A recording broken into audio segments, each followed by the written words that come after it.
Asexual reproduction या reproduction in fungi. आज हम लोग का क्लास कहाँ पे स्टार्ट हो रहा है? Reproduction in fungi. ये फंजाई कैसे आपको बच्चे को जन्म देता है, इस सब पे बात करेंगे। और रिप्रोडक्शन इन फंजाई जो देखते हैं ये दो तरह का होगा, एक होगा एसेक्सुअल रिप्रोडक्शन और एक क्या होगा सर आपको सेक्सुअल रिप्रोडक्शन। सही है ना? दो ही तरह का तो रिप्रोडक्शन होता है धरती पे। फंजाई एसेक्सुअल रिप्रोडक्शन भी कर सकता है और सेक्सुअल रिप्रोडक्शन भी कर सकता है जी, सेक्सुअल रिप्रोडक्शन भी करता है। देखिए आप दूसरा बात करते हैं इसमें कि अगर आप कभी आप सुनते होंगे कि शरीर का कोई हिस्सा कट गया वही आगे जाके बच्चे में बदल गया, तो जब बॉडी पार्ट पार्टिसिपेट करे, अब बॉडी पार्ट सेपरेट होकर के नया बॉडी पार्ट्स को जन्म देता है या नए शरीर को जन्म देता है, तो ऐसे रिप्रोडक्शन को एसेक्सुअल रिप्रोडक्शन बोलते हैं। एसेक्सुअल रिप्रोडक्शन का कंसेप्ट किसी को पता है कि अगर आपको सिंगल पेरेंट हो, इसमें सिंगल पेरेंट होता है, अकेले ही पेरेंट बच्चे को जन्म दे दे, ऐसे सिचुएशन को हम लोग क्या नाम देते हैं? Asexual reproduction. इसमें दो अपोजिट पेरेंट होना चाहिए, मेल फीमेल होगा, दोनों मिलके बच्चे को जन्म देगा तो उसको क्या नाम देंगे? सेक्सुअल रिप्रोडक्शन कहेंगे जी। ठीक है, तो अभी हम लोग एसेक्सुअल रिप्रोडक्शन की बात कर रहे हैं। आपको थोड़ा सा देखिए, जो नए स्टूडेंट्स हैं उसके लिए सिंगल पेरेंट हो, है ना, single parent give young ones, give, है ना, गिव ऑफ स्प्रिंग, बच्चे को जन्म देता हो, कौन? अकेले पेरेंट, चाहे वो लड़का हो चाहे लड़की, उससे मतलब नहीं है। तो ऐसे घटना को क्या नाम देते हैं? ऐसे घटना को एसेक्सुअल रिप्रोडक्शन कहते हैं। अब टू अपोजिट पेरेंट कंबाइन करता है, जब वो बच्चे को जन्म देता है उसको सेक्सुअल रिप्रोडक्शन के नाम से लाते हैं। अब देखिए फंजाई कोई ज्यादा बड़ा चीज नहीं है सर, एकदम छोटा सा डॉट भी स्ट्रक्चर भी एक फंजाई होगा, मतलब कोई बड़ा बड़ा जानवर नहीं है फंजाई, छोटा छोटा जानवर है या छोटा छोटा ऑर्गेनिज्म है। तो देखिए छोटे छोटे ऑर्गेनिज्म का ना मुश्किल हालात ज्यादा आ सकता है, उसको ज्यादा डर रहता है, तो डर से बचने के लिए अपने बच्चे को ना अलग तरीके से जन्म देता है, ऐसा तरीका इस्तेमाल करता है ना कि उसका बच्चा भी बहुत दिनों तक टिक सके। ठीक है जी, तो एकदम सीधा पॉइंट पे आते हैं। इन लोगों में जो बच्चा होता है ना उस बच्चे को स्पोर कहते हैं। स्पोर एक शब्द आएगा, स्पोर। स्पोर क्या होता है? नेक्स्ट जनरेशन होता है। आप लोग स्पोर का डेफिनेशन लिख लीजिएगा, स्पोर का डेफिनेशन अगला चैप्टर में तंग करेगा बहुत, चैप्टर 3 में, लेकिन स्पोर अभी भी लिख सकते हैं। स्मॉल रिप्रोडक्टिव यूनिट, है ना, स्मॉल रिप्रोडक्टिव यूनिट, ये डिफिनेशन स्पोर का। Small reproductive unit that represent next generation, है ना, जो अगला पीढ़ी को रिप्रेजेंट करता हो जी। ठीक है, तो इसको हम लोग क्या नाम देंगे? स्पोर के नाम से लाएंगे जी। पहला पॉइंट याद हो गया। अब स्पोर यूजुअली हैप्लॉइड होता है सर।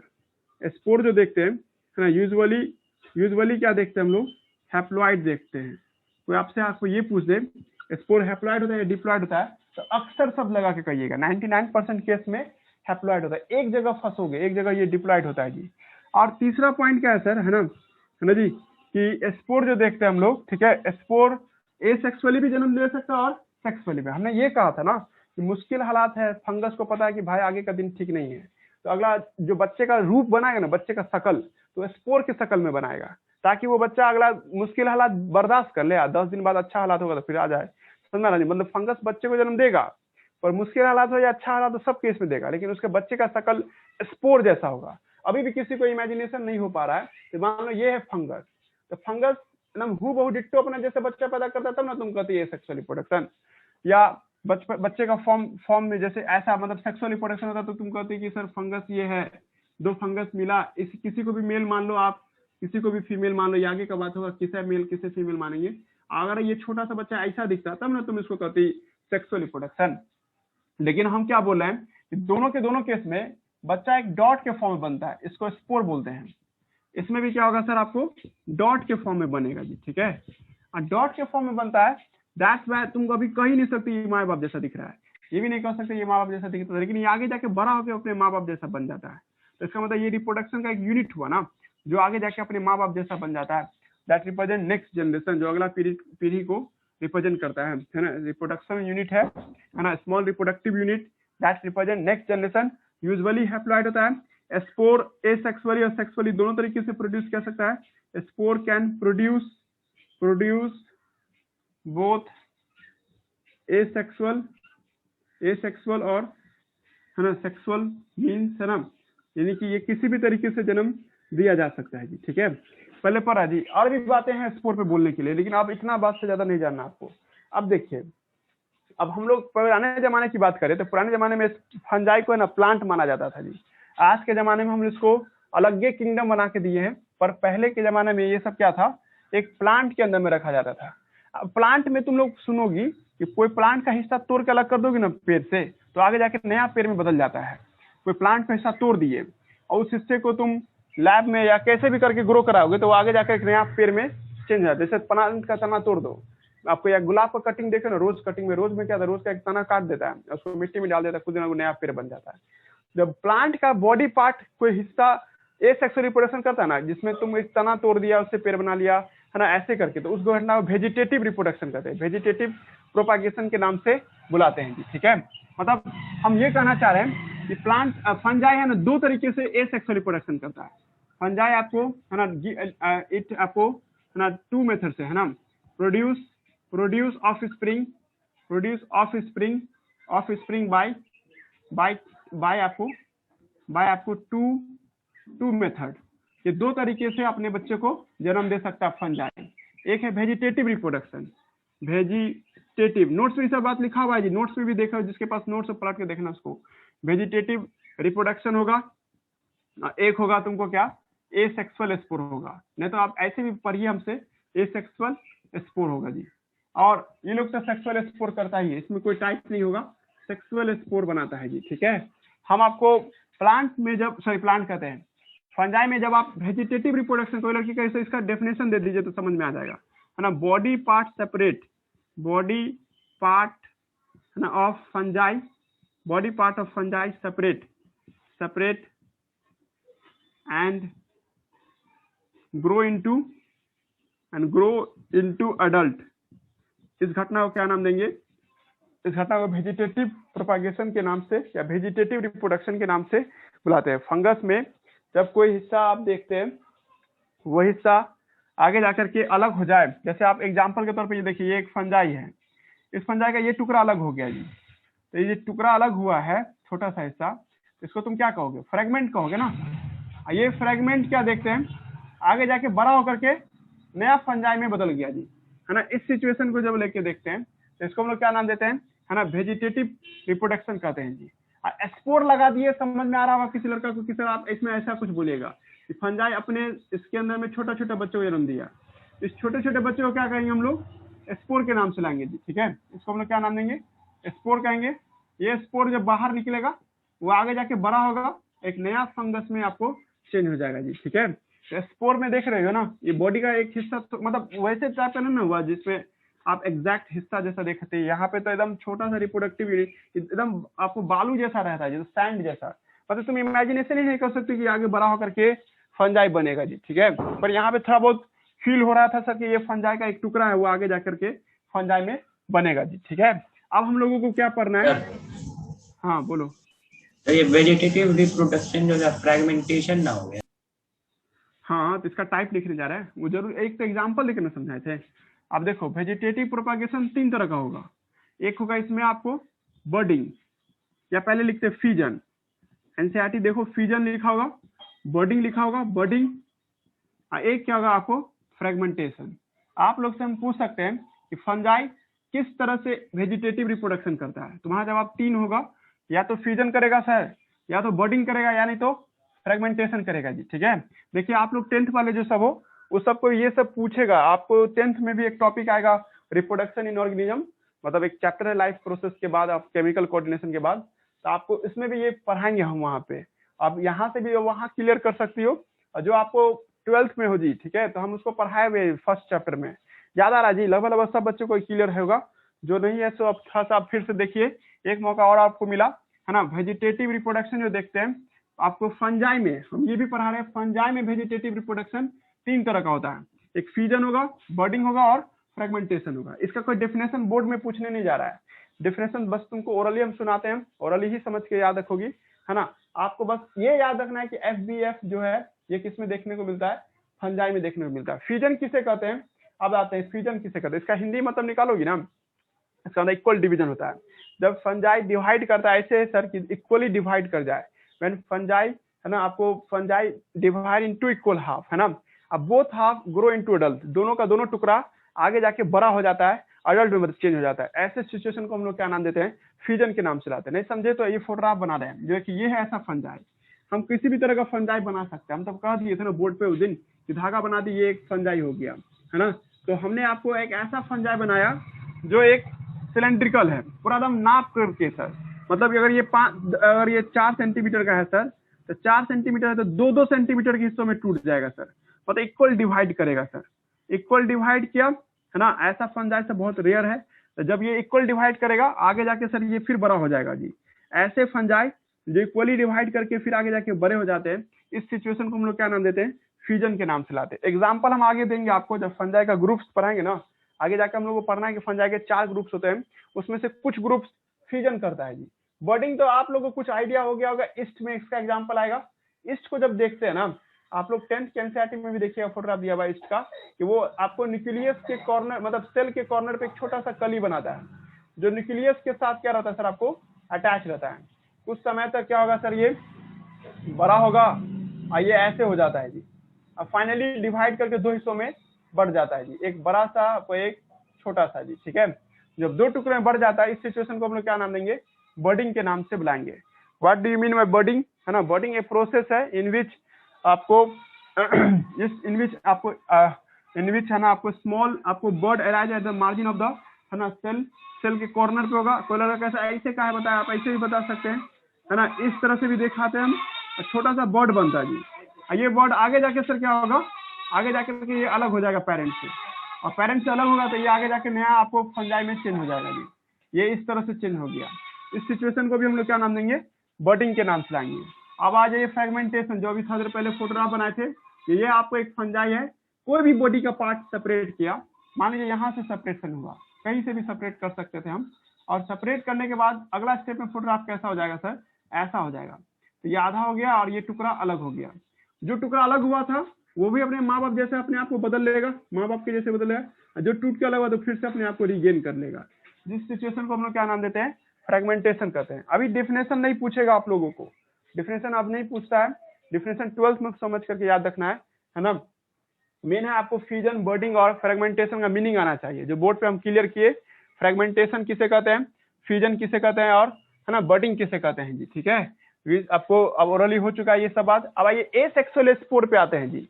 एसेक्सुअल स्पोर करने का मतलब क्या, कि जब मुश्किल हालात में रहेगा ना सर, या आपको ये फंजाई को ये लगेगा कि भाई कि अभी हालात सही नहीं है, तो बच्चे को इस तरह से जन्म दे ताकि वो टिकने का चांस उसका ज्यादा हो जाए। Such types of approach either asexual reproduction either sexual reproduction. Obviously we know that sexual reproduction more आपको एडवांटेज एबिलिटी देगा, मतलब ये टिकने का चांस ज्यादा होगा सेक्सुअल रिप्रोडक्शन में। लेकिन एसेक्सुअल रिप्रोडक्शन भी सर ज्यादा बच्चे को पैदा करने का एक तरीका कम समय में भी, ठीक है। एसेक्सुअल रिप्रोडक्शन का डिफिनेशन याद आ रहा ना, अकेले ही पेरेंट बच्चे को जन्म देता है, इसको एसेक्सुअल रिप्रोडक्शन कहता है, इसमें कोई डाउट नहीं था। लेकिन आप दूसरा पॉइंट ये है कि एसेक्सुअल रिप्रोडक्शन के दौरान हम लोग क्या देखते हैं, कुछ फंजाई है ना स्पोर बनाता है। स्पोर मतलब क्या, छोटा सा रिप्रोडक्टिव यूनिट जो बड़ा होकर के माँ बाप जैसा बन जाएगा। तो ऐसे घटना को हम लोग क्या नाम देते हैं, एसेक्सुअल स्पोर कहते हैं। अब देखो नॉन टेक्निकल टर्म है, ये आपको बायोलॉजी नहीं पढ़ा रहे हैं, अब एक नॉर्मल बात कर रहे हैं। जब आप फंजाई को स्पोर बनाते देखिएगा, जब कोई फंजाई स्पोर बनाता है सर, इन्होंने लिखना पड़ेगा कि ये तो लिख दिए थे ना जी थोड़ी पहले, लिख दिए थे ना स्पोर का डिफिनेशन, ये लिखे वही चीज को फिर से एक बार, है ना, लिख देते एक बार फिर से। एसेक्सुअल स्पोर किसे कहते हैं, ड्यूरिंग अनफेवरेबल कंडीशन, ड्यूरिंग है ना unfavourable condition some fungi produce asexual spore, है ना, for next generation। इस घटना को हम लोग क्या नाम देंगे, एसेक्सुअल स्पोर फॉर्मेशन के नाम से बुलाएंगे जी, ठीक है। अब देखो ये एक फंजाई है, इस फंजाई ने क्या किया, मुश्किल हालात में जैसे गर्मी खूब पड़ रहा है, अब वो सेक्सुअल रिप्रोडक्शन नहीं कर सकता अगर आसपास में कोई मेल फीमेल नहीं है, तो वो फंजाई क्या किया कि अपने मार्जिन पे कहीं पे भी है ना कुछ बच्चे को जन्म दिया और उसको प्रोटेक्ट करके रखे हुआ है, ताकि बाहर का माहौल को बर्दाश्त कर सके। बाहर का माहौल बर्दाश्त करने लायक था, बर्दाश्त कर भी लिया। तो जब माहौल अच्छा होगा तो ये स्पोर का वॉल्व टूटेगा, इसके अंदर का स्पोर सब बाहर निकलेगा और आगे जाके नया फंजाई में ये कन्वर्ट हो जाए। कॉमन सेंस है जी, ठीक है। ये बात तो सबको याद हो गया होगा। हम आप ये नहीं पढ़ा रहे, अब आपको एक बेसिक बात समझा रहे, बेसिक क्लास चल रहा है ना। देखिए कुछ चीजें आप देख सकते हैं, कुछ चीजें नहीं देख सकते हैं। देख सकते तो एक्जो, नहीं देख सकते इंडो, है ना जी। जैसे हम इस पेन को दिखा रहे थे, आप देख सकते थे, इसको एक्जो कहिएगा, एक्जुअली एक्जोजिनसली सीन कर रहे हैं सर, इसको बाहर तरीके का बॉडी है, बाहर से दिखने वाला शरीर है ना। और जब इसको अंदर से ऐसे दम बंद कर दे तो आप इसको नहीं ना देख पा रहे होंगे, तो इंडोजिनस कहेंगे। तो स्पोर दो तरह का होता है सर, है ना, on the basis of appearance के आधार पे, है ना। ये बेसिक क्लास चल रहा है, बाद में हम इसको जोड़ देंगे। अपीयरेंस के आधार पे देखा जाए तो दो तरह का स्पोर होता है। एक होता है सर आपको एक्जोजिनस, एक्जोजिनस स्पोर। एक क्या होता है सर आपको इंडोजीनस स्पोर, इंडोजीनस स्पोर। नाम इनका हिंदी निकाल लेगा कोई लड़का, ऐसा स्पोर जिसको आप देख सकते हो, ठीक है। That spore which can easily visible by naked eye, that spore which आपको easily seen by naked eye, है ना। नेकेड आई से तुम देख सकता हो, मतलब तुम उसको माइक्रोस्कोप की भी लगाने की आवश्यकता नहीं पड़ेगा। जैसे एक फंगस देख रहे हो, एक बच्चा उसका, ये दूसरा बच्चा, ये तीसरा बच्चा, चौथा, ऐसे करके बहुत सारे बच्चे आप सबको देख सकती हो। तो ऐसे केस को हम लोग क्या नाम देंगे, एक्जोजीनस। लेकिन ऐसा केस आ जाए जिसमें आप फंजाई देख रही हो, वो है ना, आपके 10th के एनसीईआरटी बुक में भी दिया हुआ है इंडोजीनस का, एक्जोजीनस का कंसेप्ट, और आपको 11th 12th में भी दिया हुआ है जी। 12th वाले स्टूडेंट्स में पढ़े हो नहीं सब जी? हेलो, 12th का नहीं है कोई आज? फर्स्ट चैप्टर पढ़ाए थे ना ये? Yes sir. हाँ, तो वो सब देखो वही चीज रिपीट हो रहा है एक बार, है ना। मतलब इंडोजीनस स्पोर में क्या होता है, स्पोर सब क्या होता है ना, अंदर के तरफ से होता है जी, ठीक है। अंदर करने में तो क्या, एक कवच के भीतर होगा जी। जब कवच के भीतर होगा, ऐसे स्पोर जो अंदर के साइड से रहते हैं तो इसको हम लोग क्या नाम देते हैं, इंडोजीनस के नाम से बुलाते हैं जी, ठीक है। इंडोजीनस स्पोर का एग्जाम्पल कौन था, है ना, सर एग्जाम्पल तो हम आपको देंगे, बट अभी आप लोग दो तरह का स्पोर पढ़ रहे हो। ये तो नहीं दे, तो बोर्ड पे लग रहा है कि सर हम तो देख रहे हैं, भाई ये तो कवच के अंदर हुआ, 3D इमेजिनेशन होता है तो ये अंदर में रहता है, और अंदर में रहेगा तो कैसे देख पाओगी। तो इंडोजीनस, हम आपको ये समझाना चाह रहे हैं, दुनिया में दो तरह के स्पोर होते हैं, एक एक्सोजीनस और एक इंडोजीनस, है ना। अब आपको हम ये समझा रहे हैं, अब एसेक्सुअल स्पोर दो तरह का होता है जी। एसेक्सुअल स्पोर दो तरह का, यहीं पे आपको एनसीईआरटी में थोड़ा सा लैंग्वेज अजीब तरीके दिए हुआ है, एनसीईआरटी का लैंग्वेज पढ़ोगे ना तो फंस जाओगे यहाँ पे। हम आपको ये समझाना चाह रहे हैं कि एसेक्सुअल स्पोर एनसीईआरटी बुक के अकॉर्डिंग भी चले, मतलब हम मदद करेंगे यहाँ पे आपको। एसेक्सुअल स्पोर दो तरह का होता है ना। फंजाई की बात हो रही है, बार बार तुम लोग ये भी दिमाग में रखना कि फंजाई लेके सर समझा रहे हैं पूरा। एसेक्सुअल कोई हार्ड नहीं है, मतलब तुम लोग कभी सर अननोन लेते हो तब भी वही बात रहता है, मतलब तुम कहोगे कि कोई और प्लांट या कोई दूसरा जानवर को लेकर, भाई वही रहता है, कोई दिक्कत नहीं है। मतलब कोई लड़का आगे भी सोच रहा है तो कोई दिक्कत नहीं है, हाँ ऐड हो जाएगा, डिलीट कुछ भी नहीं होगा, है ना। कुछ ऐड हो सकता है जो छूट जाए यहाँ पे, बट डिलीट नहीं होगा। अब ये एसेक्सुअल स्पोर दो तरह का होता है, एक होता है सर स्पोरंजियो स्पोर, स्पोरंजियो स्पोर, एक होता है कोनिडिया। एक शब्द में हम समझाए ना, मतलब इसको लेके एक शब्द में समझाए तो ये एक प्रकार का इंडोजीनस स्पोर है। हो गया, डेफिनेशन में ही तुम लोगों को क्लियर हो जाना, अब तुम लोग खुद से भी डेफिनेशन निकाल सकता है। That fungi who produce endogenous spore is called sporangiospore, है ना। ये तो एक्जो इंडो तो शब्द तो मैथ कलर का भी बोल देगा ना।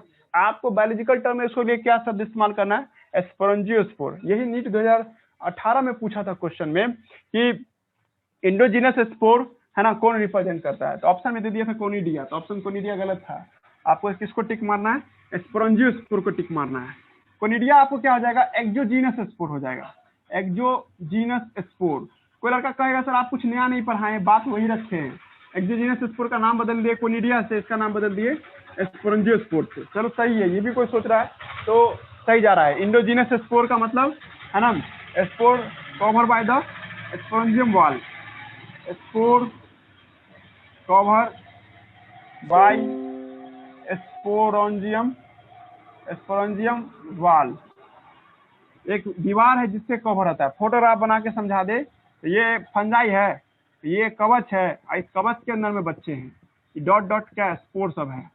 इस कवच का नाम क्या है, स्पोरंजियम है, स्पोरंजियम के नाम से बुलाते हैं, ठीक है। उसके बाद है ना, इसको जब हम देखते हैं कोनिडिया, जब देखते हैं तो कोनिडिया में क्या होता है, कोई कवच वगैरह सब नहीं होता है सर, नेकेड आई से हम इसको देख सकते हैं जी। अब ये स्पोरंजियो स्पोर भी दो तरह का होता है जी, है ना।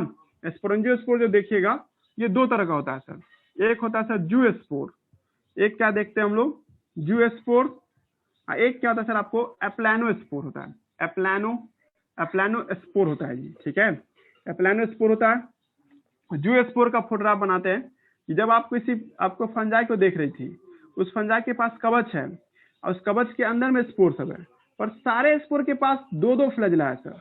किसी भी स्पोर को तुम स्पॉट कर रही हो तो दो दो फ्लैजिला दिखाई दे रहा है, बाई फ्लैजिलेट दिखाई दे रहा है, तो इसको हम लोग क्या मानेंगे जूस्पोर। मतलब सर जिस दिन कवच टूटेगा ना तो ये स्पोर निकलेगा, ये आसपास पानी वाला मीडियम होगा, वाटर का मीडियम होगा तब ना ये चल करके, फ्लैजिला क्या था पानी में चलने में मदद करता है और आगे की ओर धकेलने में मदद करता है जी। कोई दिमाग लगा लिया दो बात कि फंगस ऐसा जो पानी में रहता हो, उस फंगस ने अगर जूस्पोर बनाया है तो पानी में उसके बच्चे चलेंगे और चल करके अपने मनचाहा जगह पे पहुंच जाएगा जी, ठीक है। तुम लोग लैंग्वेज पकड़ो अभी कि स्पोरेंजियोस्पोर दो तरह का होता है, एक जूस्पोर है, एक aplanospore. What is the meaning of zoospore? The flagella containing endogenous spore, ऐसा स्पोर जिसके पास बाई फ्लैजिला हो, दो फ्लैजिला हो और दो फ्लैजिला की मदद से पानी में मन चाहे जगह घूम करके अपने जगह अपने आप को स्टेबलाइज करके फंगस में चेंज करता है। सेम इसका उल्टा हो जाएगा, ये आपको पानी में भी हो सकता है या हवा में भी हो सकता है, पर इसके पास फ्लैजिला नहीं होगा जी। नॉन मोटाइल आपको नॉन मोटाइल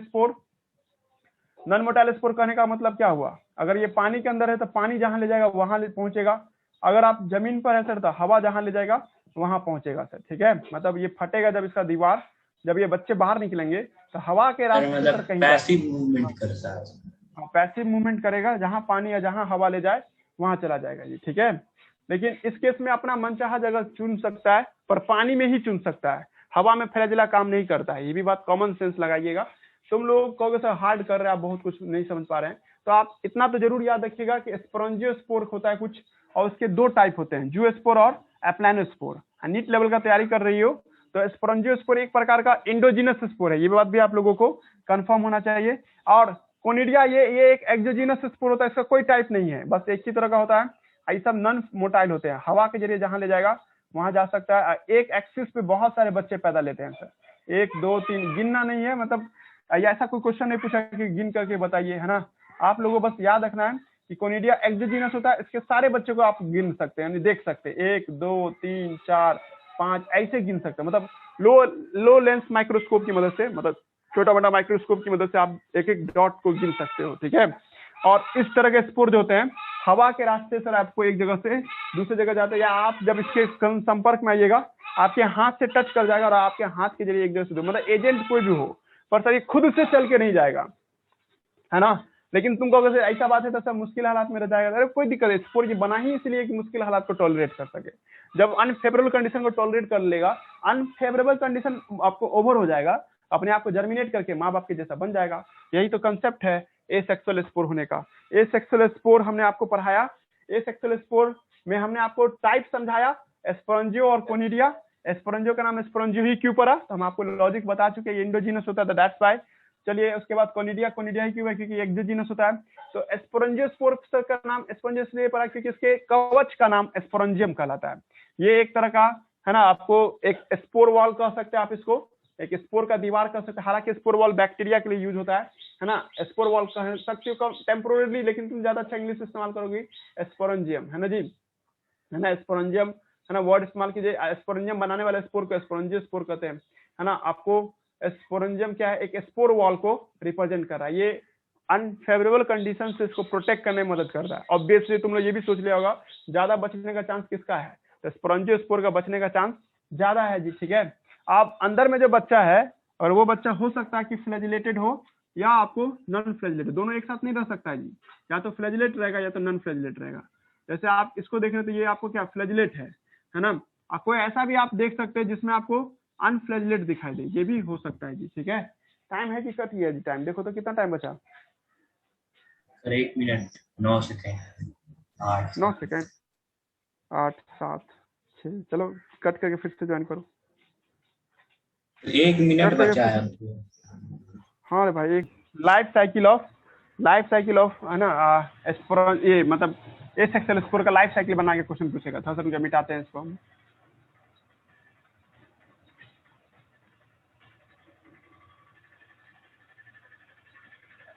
मतलब कैमरा से कोई दिक्कत नहीं है। कैमरा से इमेज ठीक बनता है, खाली लाइट का प्रॉब्लम था।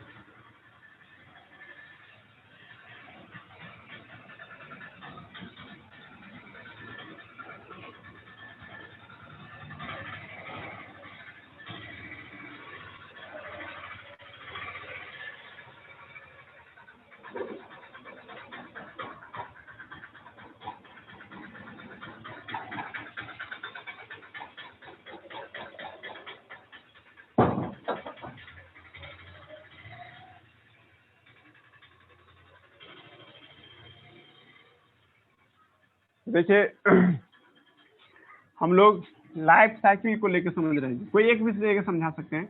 लाइफ साइकिल है ना ऑफ फंजाई, बस स्टेप याद रखोगी, क्वेश्चन कैसे पूछेगा ना इसके लिए इतना बताना पड़ रहा है।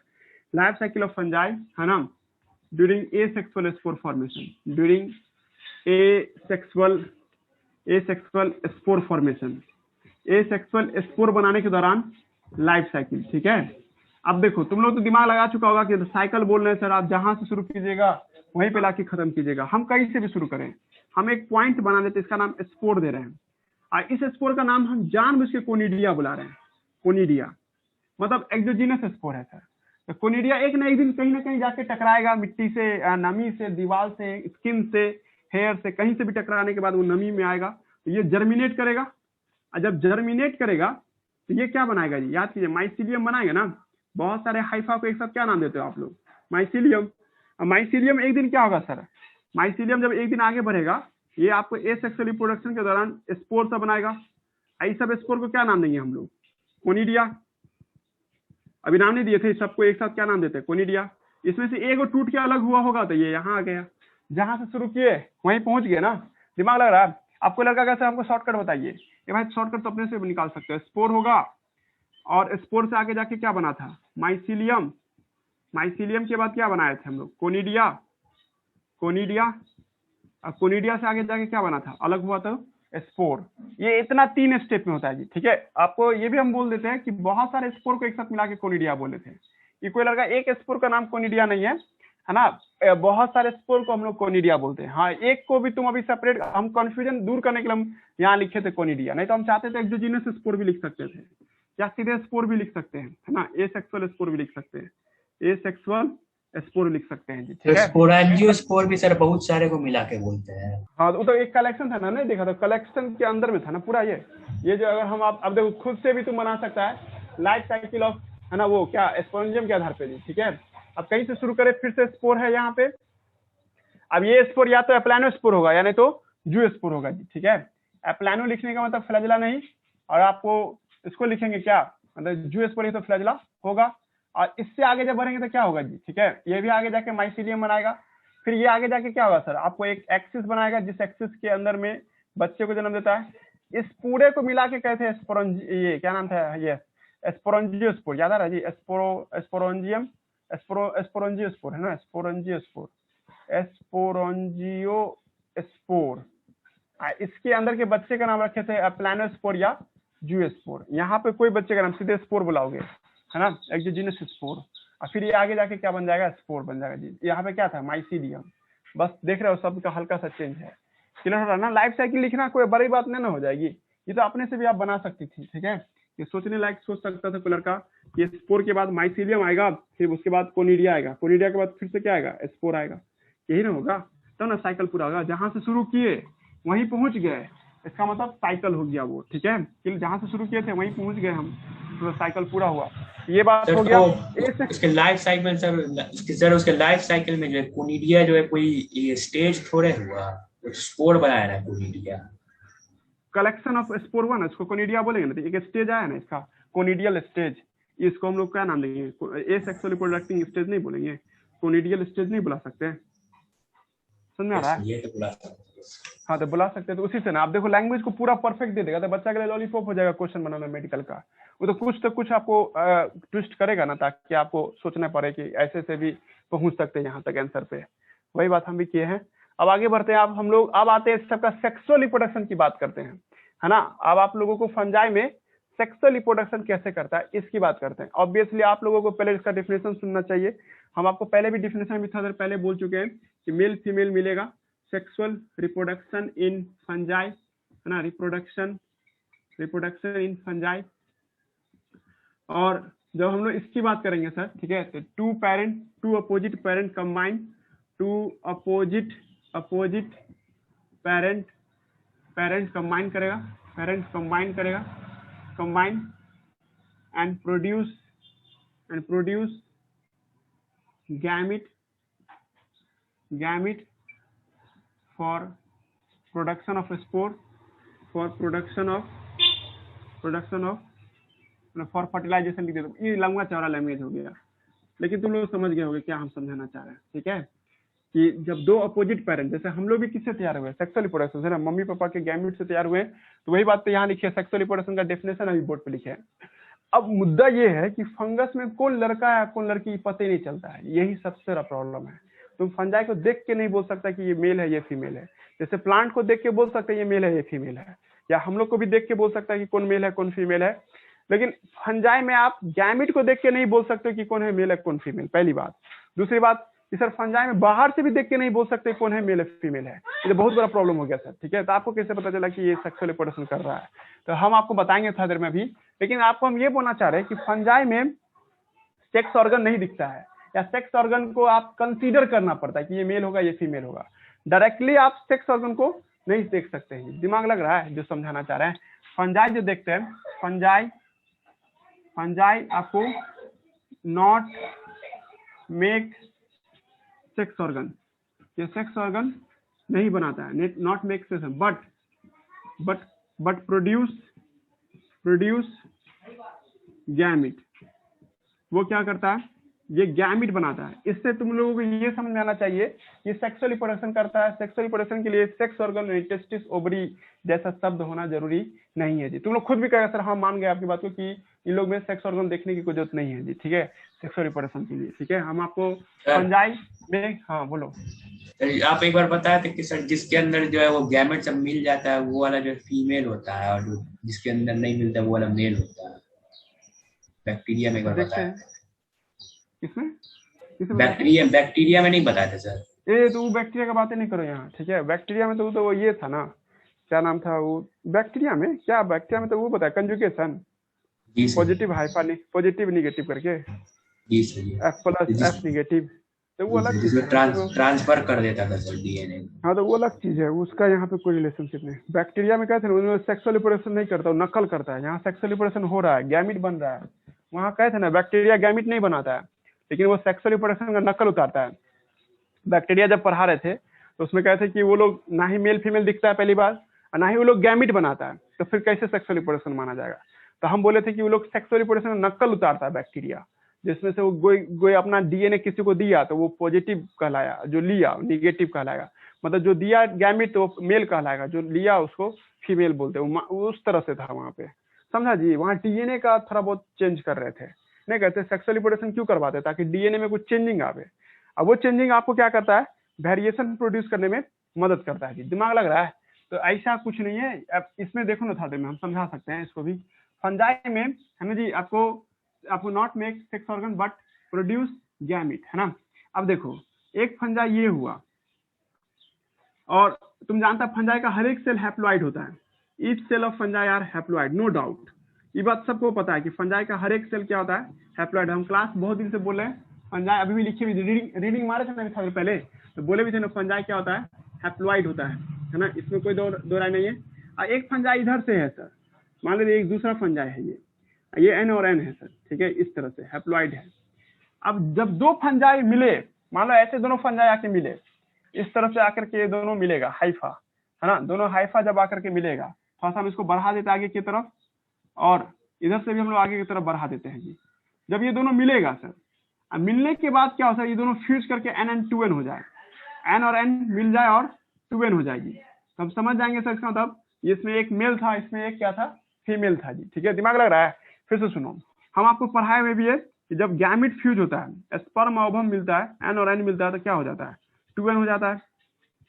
2N का बनना क्या, जाइगोट का बनना ना। समझ में आ रहा है जी। आप लोग सेल चैप्टर में समझाए थे ना, मियोसिस चैप्टर वाला जो पढ़ाए थे, तो सेल साइकिल वाला में मियोसिस डिवीजन ऐसे करके गैमिट बनता है, गैमिट आगे जाके जाइगोट में बदल जाता है, समझ आ रहा है जी। फर्टिलाइजेशन का मतलब हम लोग ये नहीं समझते मेल गैमिट और फीमेल गैमिट के मिलने की घटना को क्या कहते हैं, जाइगोट का फॉर्मेशन। क्योंकि आप सब जानते हो कि फंजाई पहले से हैप्लॉइड है, तो गैमिट बनाने का टेंशन ही नहीं है, गैमिट उसका हर एक सेल में गैमिट मौजूद है सर। क्लियर हो रहा है ना? जैसे तुम लोग कहोगे सर थोड़ा सा और इसको समझिए, ठीक है। जैसे ये एन हुआ है ना, और ये एन हुआ, इधर से एन हुआ, ये टूट करके अलग हो गया, मान लीजिए ये इतना जो टूट करके अलग हो गया, यहाँ पे आ गया, कोई एतराज नहीं। ये भी टूट करके अलग हो गया सर, ये भी यहाँ पे आ गया। ये दोनों एन और एन मिलेगा तो क्या हो जाएगा, 2n। और 2n बना तो इसको क्या नाम देंगे हम लोग, जाइगोट। दिमाग लग रहा है? एन और एन मिलेगा तो क्या हो जाएगा, 2n। और 2n होगा तो इसको क्या कहेंगे हम लोग, जाइगोट कहेंगे सर। इसका मतलब सर सेक्सुअल रिप्रोडक्शन हुआ नहीं, यहाँ पे साफ दिख रहा है कि सर एन और एन मिलके 2n हुआ, बच्चा बना, जाइगोट बना, जाइगोट बन गया, इसका मतलब ये सेक्सुअल रिप्रोडक्शन कर रहा है सर, ठीक है। हम आपको फिर से बोलते हैं फंजाई में सेक्स ऑर्गन नहीं दिखते हैं, लड़का कौन है लड़की कौन है ये नहीं बता सकते आप, लेकिन हाँ आप ये कह सकते हो कि सर ये लोग गैमिट तो जरूर बनाता है और फर्टिलाइजेशन भी शो करता है। फर्टिलाइजेशन का मतलब मेल गैमिट और फीमेल गैमिट का मिलना, यहाँ तक किसी को कोई दिक्कत नहीं है। और आप ये कहिएगा सर, तो इस हिसाब से हमको यही नहीं, अभी फिर भी हमको बार बार मेरे दिमाग में यही सब चल रहा है कि सर आप बोले कि सेक्सुअल रिप्रोडक्शन में अपोजिट पेरेंट का होना जरूरी है, तो आप अपनी सुविधा के लिए किसी को भी आप मेल मान लो और किसी को भी फीमेल मान लो, है ना जी। आप मेल के लिए बायोलॉजी में पॉजिटिव वर्ड यूज होता है और फीमेल के लिए निगेटिव वर्ड यूज होता है जी, ठीक है। समझा रहा, हम किसी को भी, आपको लड़की का नहीं, सर हमको ये पसंद नहीं है मेल माने, इसको फीमेल मान लो, कोई एतराज नहीं है, कोई अंतर कहाँ है जी, ठीक है। दिमाग लग रहा है जी हम क्या समझाना चाह रहे हैं कि मतलब आप इंग्लिश सुनो, यहाँ पे जब दो हाइफा मिले और दो हाइफा के मिलने से बच्चे पैदा हो रहे हैं, इसका मतलब उसमें से कोई एक मेल है कोई एक फीमेल है, निकाल यहाँ पे दिमाग क्या। अब इसको अच्छे से और सुनो, when two opposite strain of hypha combine and produce offspring, it means one hypha is male, other hypha is female, है ना जी। या इसी को और आगे करोगे, आगे बढ़ा करके तुमको ऐसा मेल फीमेल नहीं बोलेंगे, मेरी मर्जी है, चलिए ठीक है। तो आप ऐसे तो जरूर बोल सकते हो, जब two opposite strain of hypha combine करता है तो सेक्सुअल रिप्रोडक्शन माना जाता है। जब दो अलग अलग नस्ल के हाइफा कंबाइन करेंगे और बच्चे पैदा ले रहे हैं, इसका मतलब वो है ना, आपको इसमें से कोई एक है ना मेल होगा, कोई फीमेल होगा, या अपोजिट स्ट्रेन होगा जी, ठीक है। दिमाग लगा। और हमको कहना रहता है कि फंजाई में कि सर सेक्सुअल रिप्रोडक्शन कैसे होता है, उसको अच्छे से डिफाइन कीजिए कि कोई भी आदमी आपको एक्सेप्शन नहीं दे पाए। तो हम ये बोलते हैं कि फंजाई है ना, जब आपको ए sexual reproduction sorry sexual reproduction करता है, तो यहाँ पे टू अपोजिट पेरेंट नहीं बोलते, हम टू अपोजिट हाइफा बोलते हैं, या two opposite strain of hypha बोलते हैं। दो अपोजिट नस्ल ऑफ हाइफा, दो अलग अलग नस्ल के हाइफा को मिलाएंगे तो सर तब बच्चे पैदा लेते हैं। तो इस घटना को क्या नाम देंगे हम लोग, सेक्सुअल रिप्रोडक्शन। अब देखो यहाँ पे विवाद आएगा। विवाद क्या आएगा, कोई लड़का कहेगा सर हम है ना दो फंगस को लाके एक दूसरे पर रख दिए लेकिन बच्चा पैदा नहीं हो रहा है, इसका क्या मतलब हुआ। इसका मतलब ये हुआ है ना कि ये देखो लड़का कहना कि एज नहीं हुआ जी, ठीक है, या मैच्योर नहीं है। हम देखो एक टॉपिक डिस्कस कर रहे हैं कि हाँ क्या हुआ, शायद दोनों मेल हो सकता है या फिर दोनों फीमेल। या हाँ सही सही सही समझी तुम, है ना। देखो अगर हम दो हाइफा को कंबाइन किए और दोनों हाइफा कंबाइन होने के बावजूद भी बच्चे जन्म नहीं ले रहे हैं, इसका मतलब या तो दोनों प्लस प्लस होगा या दोनों माइनस माइनस होगा जी, ठीक है। मतलब तुम एक दूसरे के ऊपर ओवरलैप करके भी रख दी हो तभी बच्चे पैदा नहीं ले रहे हैं, दैट मींस इसका मतलब दोनों माइनस माइनस होगा। कोई लड़का ये नहीं कहेगा कि सेक्सुअली मैच्योर है इसलिए नहीं, अरे भाई ये सब कुछ नहीं, सब फंगस पैदा लेते ही बच्चे पैदा करने लायक होता है जी, ठीक है। पॉइंट है कि बच्चे पैदा नहीं ले रहे हैं, इसका मतलब ये दोनों या तो सेम स्ट्रेन का होगा सर, सेम स्ट्रेन, दोनों प्लस प्लस होगा या दोनों माइनस माइनस होगा जी, ठीक है। क्लियर हो रहा है क्या होना चाहे, आप पलट दोगी तो भाई तो मेल फीमेल तो हो ही गया, समझा रहा ना। मतलब आप लोगों को इंग्लिश यहाँ पे ये बोलना है या एनसीईआरटी फॉलो कर रेगुलर के, कैसे एनसीईआरटी में प्लस माइनस बोलबे नहीं किया, लेकिन एनसीईआरटी में है ना आपको कंपिटिबल स्ट्रेन बोला है, कंपिटिबल हाइफा बोला है। देखो कहीं पे लिखा होगा एनसीईआरटी में कंपिटिबल माने योग्य हाइफा। सारे हाइफा सेक्सुअल रिप्रोडक्शन नहीं कर सकता है, वही हाइफा सेक्सुअल रिप्रोडक्शन कर सकता है जो है ना कंपिटिबल हो, कंपिटिबल योग्य हो, है ना। और आपको सर अच्छा मतलब कि इलाबोरेट करके या इसको अच्छे से समझा जाए तो हम बोल रहे हैं बार बार ना पॉजिटिव या अपोजिट स्ट्रेन ऑफ हाइफा, दो अलग अलग नस्ल होगा हाइफा का तब सेक्सुअल रिप्रोडक्शन हो जाएगा। तुम बोलो रे मार्जिन, तुमको कोई कंफ्यूजन है या किसी और को भी कोई कंफ्यूजन है तो बोलो, एक बार फिर से यही चीज को बोल देंगे यार, ठीक है समझ में आया ना। और किसी को भी है दिक्कत, हम आपको फंजाई में सेक्सुअल रिप्रोडक्शन पढ़ा रहे हैं विदाउट सेक्स ऑर्गन। तो फंजाई सेक्सुअल रिप्रोडक्शन करता कैसे है, तो by opposite strain of hypha, दो अलग अलग नस्ल के हाइफा के मिलने से करता है। इसमें आपकी मर्जी है, आउट ऑफ सिलेबस जाके पढ़ोगे तो आपकी मर्जी है, किसी को भी प्लस हाइफा मान लो और किसी को भी माइनस हाइफा मान लो, ठीक है जी। किसी को भी मान सकती हो, खाली प्लस माइनस होना चाहिए, क्वेश्चन वैलिड हो गया। हम डाल सकते हैं 4 ऑप्शन टाइप का क्वेश्चन कि एक प्लस प्लस वाला मिलके बच्चे पैदा करेगा, या माइनस माइनस वाला मिलके बच्चे पैदा करेगा, या प्लस माइनस वाला मिलके बच्चा पैदा करेगा, या चौथा कि चारों के चारों बच्चे पैदा कर सकते हैं। तो तुम्हारा ऑप्शन 3 पे टिक जाएगा जी, ऑप्शन 3 वाला ही बच्चा सेक्सुअल रिप्रोडक्शन कर सकता है, बाकी कोई भी है ना सेक्सुअल रिप्रोडक्शन नहीं कर सकता है जी। ठीक है, और रुक जाओ ब्रेक लेते हैं।